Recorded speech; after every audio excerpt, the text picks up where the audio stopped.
Good afternoon, friends. Am I audible to everyone? Yes, sir. चलिए let's head go head. देखिए front page news.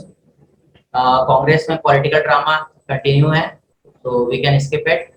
Simple sir के घर के सामने वो कर रहे हैं, हुलिगनिज्म हुआ है, तो इसको भी स्किप कर सकते हैं। पॉलिटिकल न्यूज है। Let's go head. One of the important news, mid day meal scheme is now PM Poshan, pre primary children will be covered.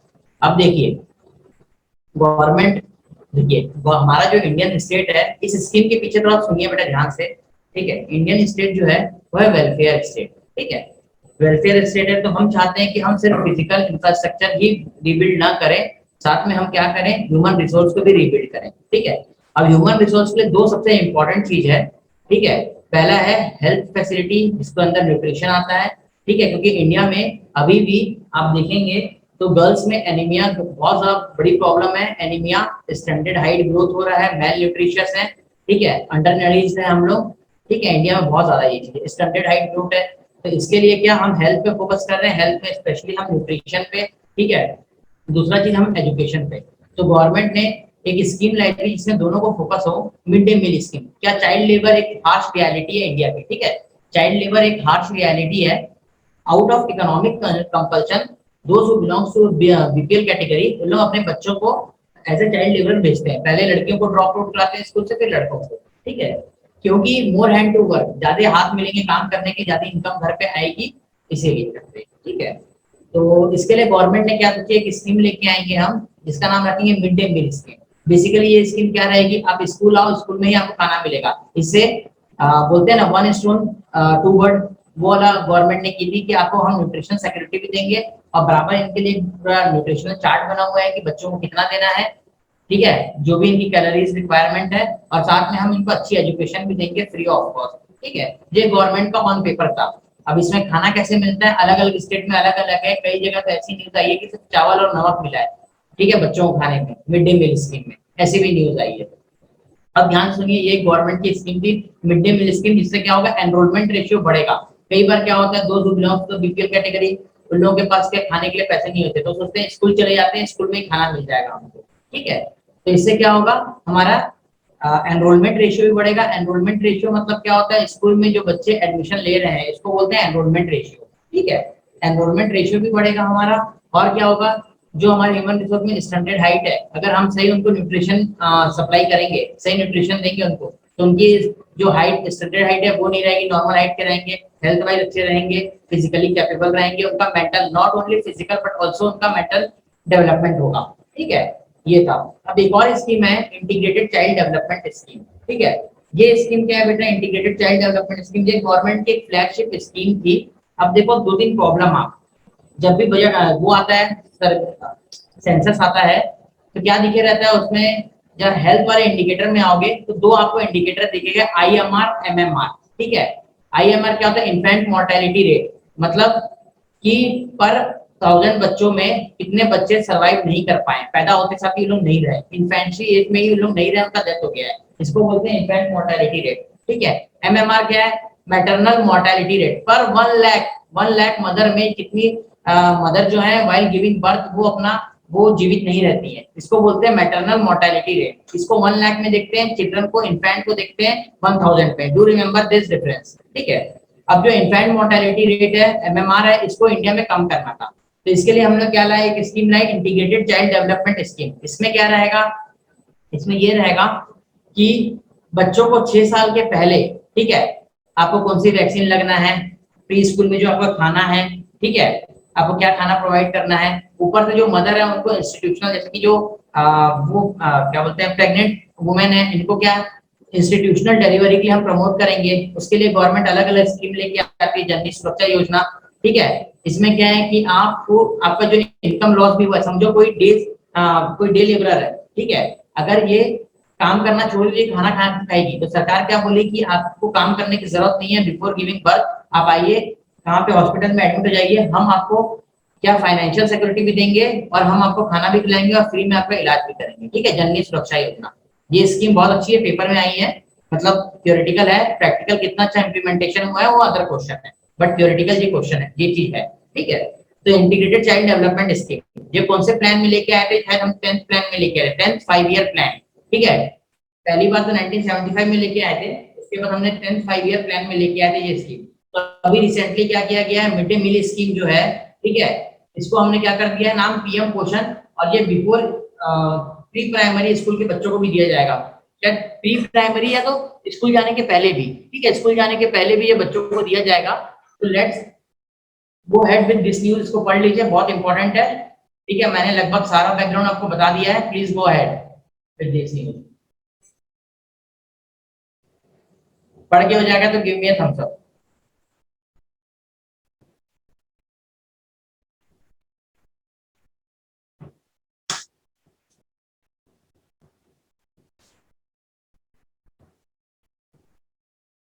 देखिए आपके एग्जाम में क्वेश्चन पूछ सकता है पीएम पोषण स्कीम का पुराना नाम क्या था, जैसे भारत नेट प्रोग्राम का पुराना नाम क्या है, ये क्वेश्चन पूछ सकते हैं आपके एग्जाम में, ठीक है, भारत नेट प्रोग्राम का। आज बहुत सारे आर्टिकल आए, जल्दी जल्दी पढ़ो।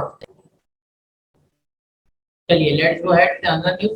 बेटा मैं सारा ये स्कीम के बारे में बता दिया, इंटीग्रेटेड चाइल्ड डेवलपमेंट स्कीम क्या होता है, मिड डे मील स्कीम क्या होता है, सरकार क्यों लेके आई है, ये पीछे का रैशनल याद रखना। और पीएम पोषण स्कीम में प्री प्राइमरी लेवल के बच्चे लोगों को भी हम देंगे, जिसको नेशनल एजुकेशन पॉलिसी से लिंक कर रहे हैं। और नेशनल एजुकेशन पॉलिसी में ब्रेकफास्ट देने का भी बात किया है, पर उसमें अभी तक कैबिनेट ने कोई डिसीजन नहीं दिया है। अब कैबिनेट का बजट आएगा अगले साल, तो आपको क्या दिखेगा बजट में, देखो बजट पढ़ने का तरीका, अगले साल बजट आएगा सरकार का, तो क्या दिखेगा आपको कि सरकार जो है सर्टेन सम ऑफ अमाउंट किस पे खर्च कर रही है, पीएम पोषण स्कीम में खर्च कर रही है। तो उसमें बताइए कि पीएम पोषण में हमने इस साल के लिए कितना एलोकेशन किया है, ठीक है। चलिए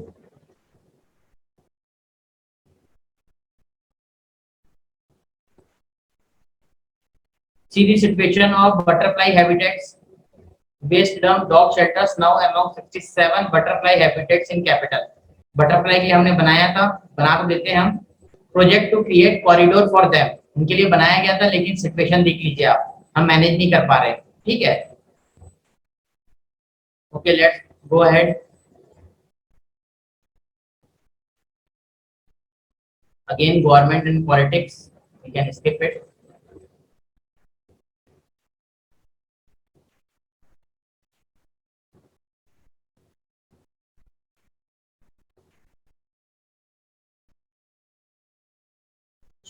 अच्छा एक न्यूज आया है मुंड्रा पोर्ट का, drug seizure, how custom track suspicious cargo, is it visible to everybody?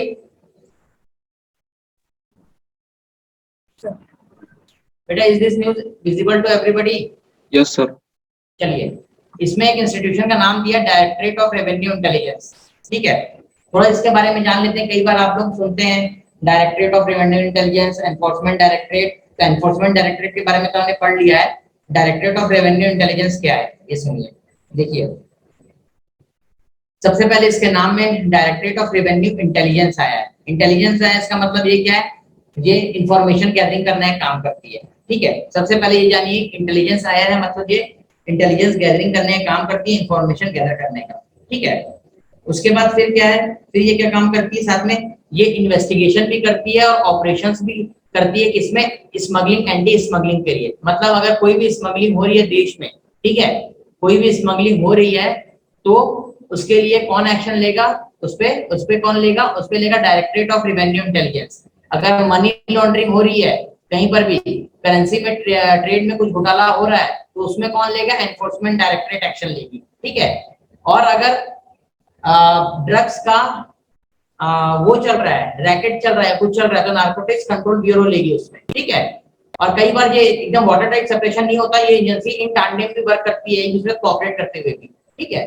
अब देखिए मैं बोला स्मगलिंग, तो आपको पता है एक इंस्टीट्यूशन है central board of indirect taxes and custom, central board of indirect and custom, वो इसकी पेरेंट ऑर्गेनाइजेशन है। मतलब डायरेक्टरेट ऑफ रेवेन्यू इंटेलिजेंस किसके अंदर काम करता है, कौन से इंस्टीट्यूशन के अंदर, central board of indirect tax and custom. पहले ये क्या था, central board of excise and custom. क्यों, क्योंकि हमने एक्साइज जो भी इनडायरेक्ट टैक्स है सबको सब्सिम करके क्या बना दिया है, जीएसटी बना दिया है, ठीक है। जो एक्साइज ड्यूटी थी और ये जो अपना ये सेल टैक्स लगता है, ये सब चीजों पे, तो इसलिए हमने सेंट्रल बोर्ड ऑफ एक्साइज को नाम चेंज करके central board of indirect taxes कर दिया है, और central board of indirect taxes के अंदर डायरेक्टरेट ऑफ रेवेन्यू इंटेलिजेंस है, जिसका काम है इंटेलिजेंस गैदरिंग करना, ऑपरेशन करना, ठीक है। और क्या है, एक काम इन्वेस्टिगेशन करना। लेकिन किस मैटर में इन्वेस्टिगेशन करेंगे इन लोग करेंगे स्मगलिंग के मैटर पे, चाहे फिर स्मगलिंग ड्रग्स की हो, चाहे वो स्मगलिंग किसकी हो, वॉच की हो, चाहे वो स्मगलिंग हीरो की हो। अरे पुराने पिक्चर में दिखाता था ना, स्मगलिंग हो रही है अमिताभ बच्चन की पिक्चर में, सारे स्मगलर लोग बॉम्बे के पोर्ट को कब्जा करने के लिए दौड़ते थे, ठीक है। वही स्मगलिंग की बात कर रहे हैं। स्मगलिंग क्या होता है, स्मगलिंग का मतलब क्या होता है ये बताइए तो। स्मगलिंग मतलब क्या होता है बेटा, ये बताइए। Legal trafficking. Hmm, illegal trafficking. Trafficking. Trafficking मतलब क्या होता है फिर? सोचो कि आपसे कोई आपका क्लास सेकंड थर्ड का बच्चा भाई पूछ रहा है आपसे, सेकंड थर्ड फोर्थ फिफ्थ या पड़ोसी, उसको कैसे बताओ? देखो, देश में कोई भी विदेश की सामग्री लाने के लिए अगर आप कुछ भी इंपोर्ट कर रहे हो या कुछ भी एक्सपोर्ट कर रहे हो, तो उसके लिए एक प्रॉपर चैनल बना है, आपको टैक्स पे करना है। लेकिन अगर आप बिना टैक्स पे किए, ठीक है, जो प्रॉपर चैनल नहीं है उनसे छुपाते हुए, ठीक है, उनसे कंसीड करते हुए आप कुछ सामान बाहर से यहाँ लेके आ रहे हो, चाहे वो कुछ भी चीज हो, ठीक है, उसका उसका परमिशन नहीं दी है सरकार ने, उसको बोलिए कि आपको लाना है तो आप इस तरीके से लेके आओगे। जैसे टीवी भी है, अगर आप 1 यूनिट लाओगे तो कोई दिक्कत नहीं है बाहर जाके, लेकिन खूब सारा लेके आओगे एप्पल के वो मोबाइल्स, ठीक है, एप्पल के मोबाइल्स आप खूब सारे उठा के ले आओ, तो वो अगर वो आप सरकार से छुपा के ला रहे हो तो वो हो गया स्मगलिंग, ठीक है। या प्रॉपर चैनल के थ्रू नहीं ला रहे हो, कस्टम ड्यूटी पेड नहीं कर रहे हो और सीधे लेके आ जा रहे हो, तो ये हो गया स्मगलिंग। बस सिंपल भाषा में समझ आया स्मगलिंग क्या होता है? Yes sir. ओके, तो याद रखिएगा डायरेक्टरेट ऑफ रेवेन्यू इंटेलिजेंस, कई बार आप लोग के बैंकिंग के इंटरव्यू में जैसे क्वेश्चन पूछ देते हैं, ठीक है। डायरेक्टरेट ऑफ रेवेन्यू इंटेलिजेंस की पेरेंट एजेंसी कौन सी है, याद रखिएगा पेरेंट एजेंसी कौन सी है, central board of indirect taxes, ठीक है। चलो लेट्स गो अहेड।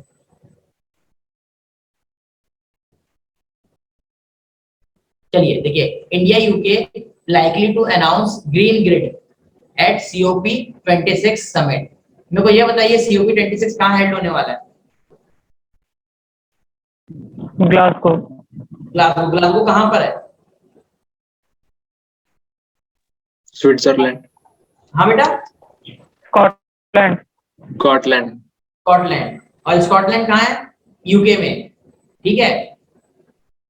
स्कॉटलैंड कहाँ पे? यूके में, यूनाइटेड किंगडम में, ठीक है। यूनाइटेड किंगडम में स्कॉटलैंड है, एक इंग्लैंड है, एक स्कॉटलैंड है, एक वेल्स है, ठीक है। आपको पता है ना यूनाइटेड किंगडम के बारे में? यूनाइटेड किंगडम जाके पढ़िएगा, अच्छा लगेगा, यस सर। ठीक है। चलिए लेट्स गो अहेड। तो कहाँ होने वाला है ये सीओपी 26 समिट? ये होने वाला है यूके में। तो इस न्यूज में क्या लिखा है बेटा, देखो, इंडिया ने फ्रांस के साथ इंटरनेशनल सोलर अलायंस किया है, ये सबको पता है। इंडिया ने फ्रांस के साथ सोलर अलायंस किया है। तो इंडिया क्या लॉन्च किया था? इंडिया ये का प्रोग्राम था one sun one world one grid. इसका मतलब क्या होता है, चलिए इसको थोड़ा लिख के समझ लेते हैं। Just give me 2 second.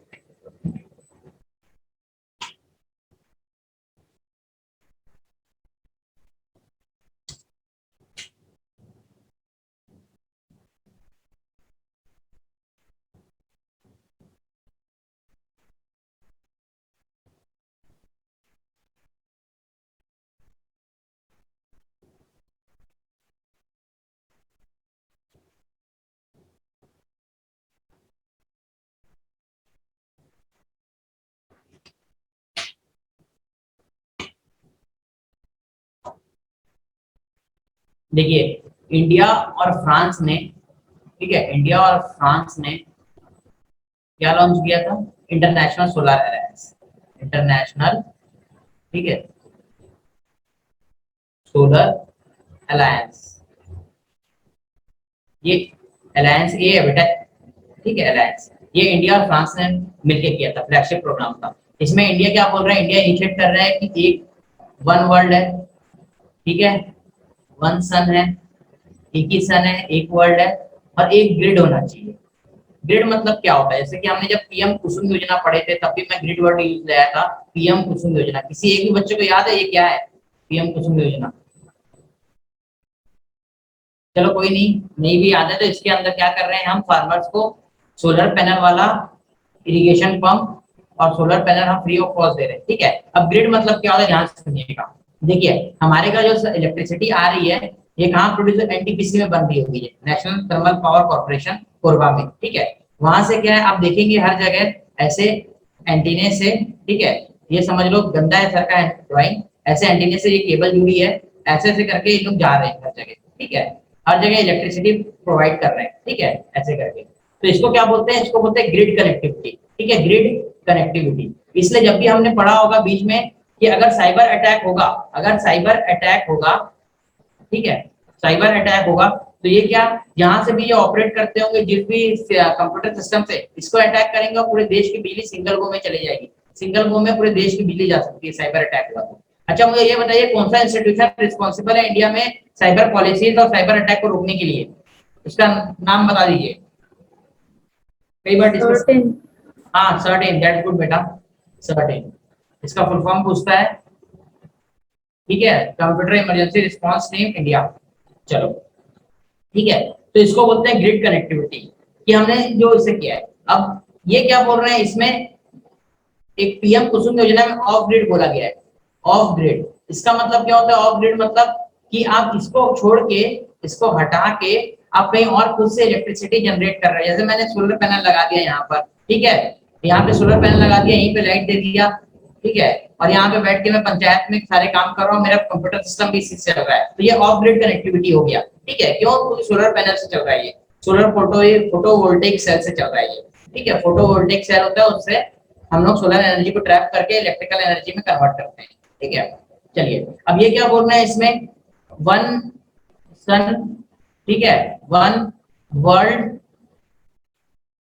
One grid, इसका मतलब क्या है, जो भी ट्रॉपिकल कंट्री है यहाँ पे ट्रॉपिक ऑफ कैंसर से लेके ट्रॉपिक ऑफ कैप्रिकॉन तक इसमें ये अपना अर्थ है, ठीक है, ये ट्रॉपिक ऑफ कैंसर है, ट्रॉपिक ऑफ कैप्रिकॉन है, सबको पता होगा 23.5 डिग्री नॉर्थ, 23.5 डिग्री साउथ, ठीक है। सन यहाँ से यहाँ पूरे साल भर ऐसे होता है, ठीक है, फिर वापस ऐसे आएगा, ये होता है। तो इसके ये लोग क्या बोल रहे हैं कि ये रिन्यूएबल एनर्जी है, तो अपन क्या करेंगे, इसको ट्रैप करेंगे, और समझ लो अगर ये इंडिया में हमने ट्रैप किया है इसे, ठीक है, इंडिया में हमने ट्रैप किया है, तो हम इसको इंडिया से दूसरे देश में भी इसको सप्लाई कर सकते हैं। एक ग्रिड चाहिए हमें एक ही ग्रिड चाहिए, ताकि जो भी रिसोर्सफुल सन के रिसोर्स वाली कंट्री है, सन रिसोर्स कंट्री, ये क्या दूसरी जगह में प्रोवाइड कर सके, इसलिए बोल रहे हैं one sun one world one grid, ठीक है। ये किसमें था, हमने बोला था इंटरनेशनल सोलर अलायंस में। इंटरनेशनल सोलर अलायंस किसका है, इंटरनेशनल सोलर अलायंस है इंडिया और फ्रांस का ब्रेन चाइल्ड, ठीक है, इंडिया और फ्रांस का ब्रेन चाइल्ड, बहुत सारी कंट्रीज हैं इसमें, लेकिन ब्रेन चाइल्ड किसका है, इंडिया फ्रांस का। अब इसको क्या बोल रहे हैं, अभी इसमें रिसेंटली आप सुनोगे 2-3 महीने पहले जर्मनी ज्वाइन की है, जर्मनी ने ज्वाइन किया है अभी इसको, आईएसए को, ठीक है। अब क्या हो रहा है, अभी जो COP26 है ये क्या है, क्लाइमेट चेंज पे मीटिंग होने वाली है, क्लाइमेट चेंज पे किसकी हो रही है, कौन से इंस्टीट्यूशन की, United nation framework convention on climate change, इस इंस्टीट्यूशन की मीटिंग होने वाली है, कहाँ हो रही है, ग्लासगो में, यूके में। तो यूके क्या बोल रहा है, यूके और इंडिया किस पे डिस्कस करेंगे, ग्रीन ग्रिड पे। ग्रीन ग्रिड कुछ नहीं है बेटा, ग्रीन ग्रिड क्या है, ग्रीन ग्रिड इसी की बात कर रहे हैं, ग्रीन स्टैंड्स फॉर, जहां भी ग्रीन आएगा मतलब somewhat related to renewable energy की बात कर रहे हैं, सन रिन्यूएबल एनर्जी है, तो ग्रीन ग्रिड कनेक्टिविटी को बताया, तो ये इसी स्कीम की बात कर रहे हैं, one sun one world one grid. Is it clear to everybody? Yes. हाँ बाबा, Yes, sir. चलिए please go ahead with this article, India UK likely to announce green grid at COP26 summit. आपने कल भी न्यूज में पढ़ा था, national hydrogen mission, और इंडिया ने किसके साथ किया, नॉर्वे के साथ किया, याद रखिएगा। हाइड्रोजन को यूज करेंगे हम, अमोनिया को नहीं कर रहे हैं, किसके साथ, नॉर्वे के साथ। Do remember about this thing.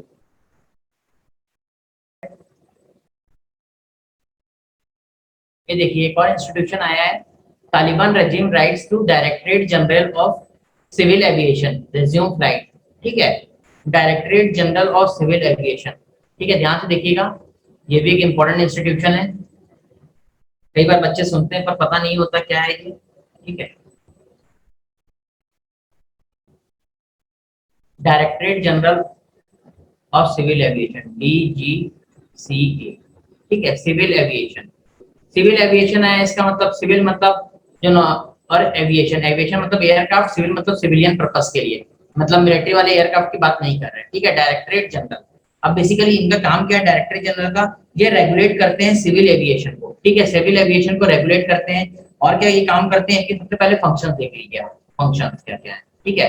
ये क्या करते हैं, रेगुलेट करते हैं सिविल एविएशन सेक्टर को। सिविल एविएशन सेक्टर को मतलब जैसे कि आप लोग जो जो फ्लाइट लेते होंगे, कौन से स्पाइस जेट लेते हैं, ठीक है, और किंगफिशर पहले चलती थी, ठीक है, स्पाइस जेट हो गई, इंडिगो, ठीक है, बाकी और भी हैं बहुत सारी। जनरली हम लोग जो छत्तीसगढ़ वाले हैं इंडिगो में विश्वास रखते हैं, इसी में आना जाना करते हैं, ठीक है। चलिए, तो ये क्या करते हैं, रेगुलेट करते हैं डायरेक्टर जनरल किसको, सिविल एविएशन को, ठीक है। और क्या काम करती है बेटा ये करती है लाइसेंस देने का काम, ठीक है, लाइसेंस देने का काम करती है। किसको लाइसेंस देने का काम करती है, जो भी एविएशन में आना चाहता है उसको ये लाइसेंस देने का काम करती है directorate general of civil aviation, ठीक है। और ये किसमें, इसकी पेरेंट ऑर्गेनाइजेशन कौन सी है, इसकी पेरेंट ऑर्गेनाइजेशन बेटा एयरपेट अथॉरिटी ऑफ इंडिया, इसकी पेरेंट ऑर्गेनाइजेशन है मिनिस्ट्री ऑफ सिविल एविएशन में के अंदर एयरपेट अथॉरिटी ऑफ इंडिया है, ये इसकी पेरेंट है। इसके अंदर आता है directorate general of civil aviation, और ये क्या काम करता है, लाइसेंस इशू करने का, रेगुलेट करने का। Do remember about this institution, हो सकता है आपसे पूछ लें, ठीक है, हो सकता है आपको आपसे पूछ लें ये काम, ministry of civil aviation, airport authority of India, directorate of revenue. Sir AI का क्या है sir? Airport authority of India बेटा, airport authority of India, airport authority of India, AII, ये काम करते हैं, ओके। चलो बस इतना इंपॉर्टेंट था आपके लिए। तो तालिबान ने अभी जो परमिशन मांगना है किससे मांगा है, DGCA, कि आप अपनी फ्लाइट को फिर से रिज्यूम कर दो, ठीक है, ये तालिबान ने मांगा है। तो डू रिमेंबर अबाउट इंस्टीट्यूशन, पहला इंस्टीट्यूशन ये है, दूसरा इंस्टीट्यूशन मैंने आपको बताया है अभी, डायरेक्टरेट ऑफ रेवेन्यू इंटेलिजेंस, ठीक है। अब बच्चे लोग हमेशा एनफोर्समेंट डायरेक्टरेट, ठीक है, और उसके बाद एक है नारकोटिक्स कंट्रोल ब्यूरो, NCB, ये सब रिया चक्रवर्ती के केस में आया था, रिया श्राम केस में आया था, ये सब सारे इंस्टीट्यूशन आ गए थे बहुत सारे, ठीक है, अलग अलग रेड मारने जा रहे थे। नारकोटिक्स कंट्रोल ब्यूरो और ये enforcement directorate of revenue intelligence, ये तीनों इंस्टीट्यूशन के बारे में बच्चे कंफ्यूज रहते हैं। CBI, ठीक है, ये सब सेंटर के पास है, सब सेंटर के इंस्टीट्यूशन है, ठीक है। इंटेलिजेंस ब्यूरो, रॉ, ठीक है। हम एक बार पढ़े थे नेशनल, क्या था, ठीक है, NSA है, नेशनल सिक्योरिटी एजेंसी, ठीक है। चलिए, तो थोड़ा थोड़ा डेली पढ़ेंगे। तो DRI के बारे में समझ गए ना, DRI क्या है बताइए, DRI के बारे में बता दीजिए बेटा। डायरेक्टरेट हाँ, ये क्या काम करती है ये institution, smuggling cases, anti smuggling को वो रोकने के लिए काम कर रही है, ठीक है, ये याद रखिएगा। चलिए, सर DGCA ड्रोन्स को भी कंट्रोल करती है। हाँ बेटा, सर DGCA ड्रोन्स को भी कंट्रोल करती है, मतलब जो लोग ड्रोन्स का लाइसेंस, किसको, सर ड्रोन्स जो उड़ाते हैं ना, कई लोग ड्रोन्स का लाइसेंस ले। ड्रोन्स को, हाँ बिल्कुल बेटा, है ना, ड्रोन्स को भी करेगी यही। चलिए,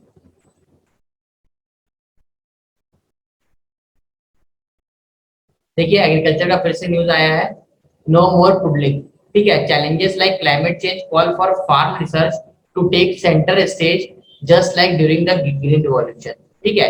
देखिए क्लाइमेट चेंज हो रहा है, इसके कारण बहुत सारे क्या होगा, हमारे जो कोस्टल एरियाज है वो पानी में सबमर्जेस पे चले जाएंगे, ठीक है।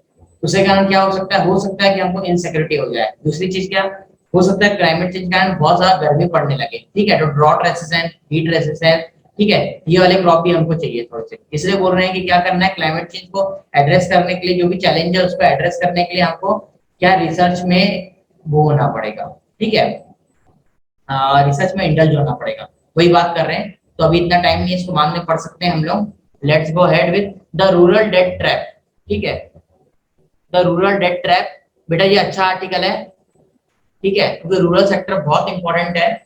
हमने ऑलरेडी पढ़ा हुआ है कि अप्रॉक्स 70 से 75%, 70% पॉपुलेशन रूरल एरिया में रहती है, ठीक है, 32 या 30% अभी अर्बन एरिया में रहते हैं, 70% रूरल एरिया में रहते हैं। और रूरल एरिया में रहने के बाद भी लोग 70% में जितने लोग हैं मोस्टली किसमें एम्प्लॉयड है?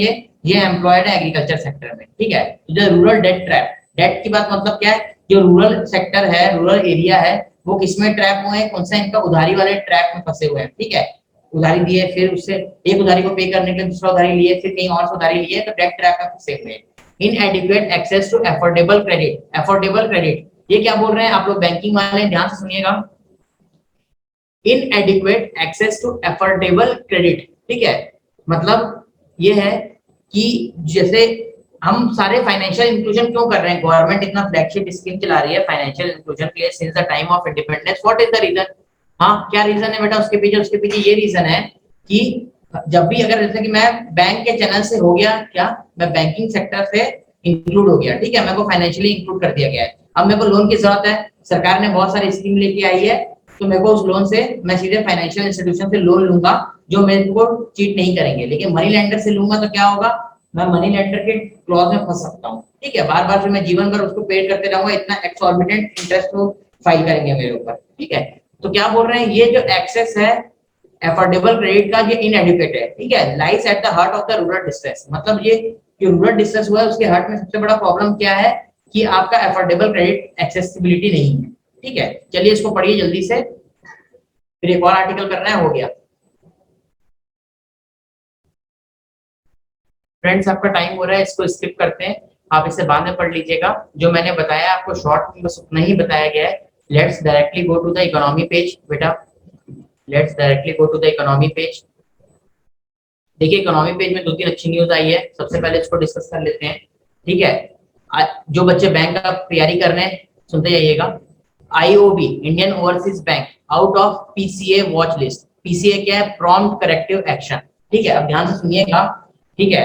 आईओबी किसके वॉच लिस्ट से बाहर हो गई है? पीसीए की। आरबीआई क्या करता है, अगर कोई बैंकिंग फंक्शनिंग्स में मतलब अगर उसके एनपीए उसके स्ट्रेस एसेट हो रहे हैं तो इसके लिए क्या करता है? प्रॉम्प्ट करेक्टिव एक्शन उस बैंक के ऊपर लगा देता है। इसका मतलब क्या होता है? प्रॉम्प्ट करेक्टिव एक्शन का मतलब, प्रॉम्प्ट करेक्टिव एक्शन का मतलब ये होता है बेटा, पीसीए का मतलब कि अगर उसके बाद अगर आप क्या दे रहे हैं, क्रेडिट किसी को सप्लाई दे रहे हैं तो किससे देंगे? आरबीआई के अंडर वॉच में देंगे आप क्रेडिट, ठीक है।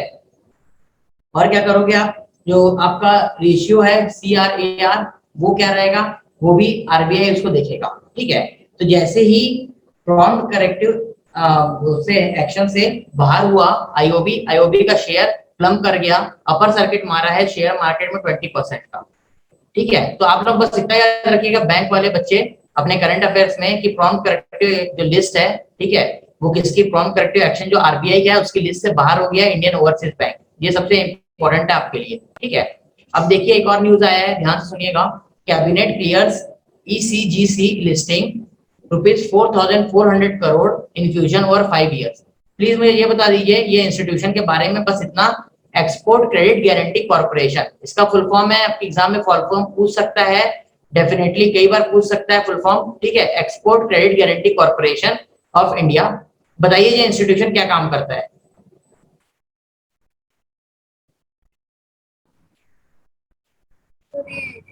इंश्योरेंस एजेंसी है जो एक्सपोर्ट जो करते हैं और उधर के मार्केट में अगर लॉस हुआ तो भी एक्सपोर्ट करते हैं आप, ठीक है, उनको इंश्योरेंस, एक्सपोर्ट सेक्टर को इंश्योरेंस देने का काम कौन करते हैं? Export credit guarantee corporation of India, ठीक है। अब देखिए इसमें एक और न्यूज आया है, ECLGS, ठीक है, emergency credit line guarantee scheme. Please ये स्कीम ध्यान रख लीजिएगा बैंक वाले बच्चे, ठीक है। Export credit line guarantee scheme, ठीक है, to support MSME with liquidity and extended its validity till March 31। क्या है ये बेसिकली बेटा? Emergency credit line guarantee scheme, ठीक है। जो भी माइक्रो स्मॉल मीडियम एंटरप्राइजेस है, ठीक है, सरकार इनको देखो कई तरीके से क्या एड देती है सरकार, या तो फाइनेंशियल एड दे देगी, या तो इनको कुछ इंश्योरेंस प्रोवाइड करेगी, या तो इनको टैक्स हॉलिडे देगी। तो इस स्कीम के अंदर क्या है, जो माइक्रो स्मॉल मीडियम एंटरप्राइजेस है इनको क्या सरकार क्रेडिट की जो इमरजेंसी क्रेडिट इनको दे रही है, इमरजेंसी क्रेडिट लाइन कम रेट में इनको क्रेडिट दे रही है, ताकि इनकी जो इंडस्ट्री है ड्यू टू लॉकडाउन और जो भी कोविड के कारण इकोनॉमिक स्लो डाउन हुआ है उसके कारण ये बंद ना हो, और इसलिए इसको एक्सटेंड कर दिए टिल March 31 तक, ठीक है। तो आपके एग्जाम में हो सकता है फुल फॉर्म पूछे export in emergency credit line guarantee scheme के बारे में, तो do remember about this scheme, ठीक है। Emergency credit line guarantee scheme. Okay, चलिए एक और न्यूज है बेटा, बस इसका हेडलाइन पढ़ लीजिए। Housing sales jump over 2-fold in July September. ठीक है, हाउसिंग सेल जंप ओवर। अब मुझे ये बताइए आप लोग, एक इंपॉर्टेंट इंडेक्स है रेसिडेक्स, एक इंपॉर्टेंट इंडेक्स है रेसिडेक्स। ठीक है, ये कौन निकालता है रेसिडेक्स? रेसिडेक्स में लिख देता हूं बेटा RESIDEX। हाउसिंग से रिलेटेड एक इंडेक्स है रेसिडेक्स, ये कौन निकालता है? NHB, रेसिडेक्स। नेशनल हाउसिंग, हाँ बेटा, NHB, हाँ NHB। ठीक है, नेशनल हाउसिंग बैंक निकालता है। ठीक है, नेशनल हाउसिंग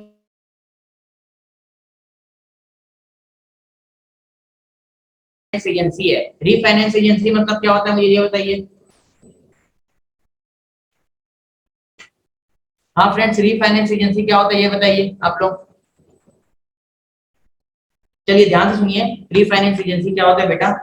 ठीक है, इंपॉर्टेंट है, कई बार आप ये वर्ड सुनोगे बच्चों को समझ नहीं आता है क्या होता है। देखिए मैं बोल रहा हूँ रीफाइनेंस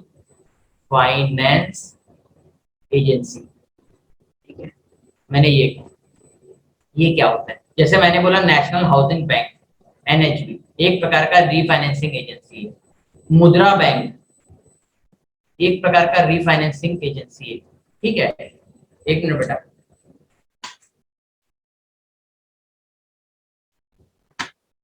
ठीक है, मुद्रा बैंक एक प्रकार का रीफाइनेंस एजेंसी है। नाबार्ड, नाबार्ड एक प्रकार का रीफाइनेंस एजेंसी है। ठीक है, इसका मतलब क्या है, देखिए सरकार कोई स्पेसिफिक सेक्टर होते हैं अलग अलग, जैसे एक इकोनॉमी के बहुत सारे सेक्टर्स होते हैं। ठीक है, बहुत सारे, एग्रीकल्चर हो गया, ठीक है, इंडस्ट्री हो गई, इंडस्ट्री में भी आप देखोगे क्या हो गया, एक टेक्सटाइल इंडस्ट्री हो गई। ठीक है, आपका ये हो गया फार्मा इंडस्ट्री। ठीक है, एंड सो ऑन। ठीक है, सर्विस सेक्टर। ठीक है, तो सरकार क्या बोली, अगर हाउसिंग के लिए, जैसे हमने एफोर्डेबल हाउसिंग निकाला है, तो हाउसिंग के लिए अगर समझ लो जैसे कि मैं हाउसिंग के लिए लोन लेने जाता हूँ बैंक के पास। ठीक है, तो सरकार कोई स्कीम निकाली है हाउसिंग के लिए लोन देना, सब्सिडाइज